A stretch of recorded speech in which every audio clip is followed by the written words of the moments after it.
ZOG, Zone of Genius. And if you've heard that term before, that means what are you great at? Some people will try to spend time on making their weaknesses better, but that's usually ineffective. Like for me, for example, details and just little things, being very detail oriented is not really my thing. I'm better at taking massive action, even though it's sometimes not always right, but I'm able to get things done quickly in a short amount of time. I'll call anybody, I'll go see them, I'll talk to anybody.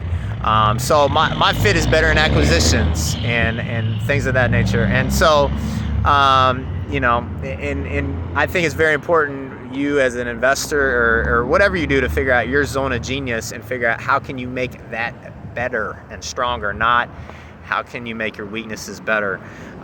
Because to accelerate, you can't do everything by yourself. And if you are doing it, you're probably doing a lot of things that you're not very great at. Like myself, trying to be great at art at school or geometry. It didn't go very well.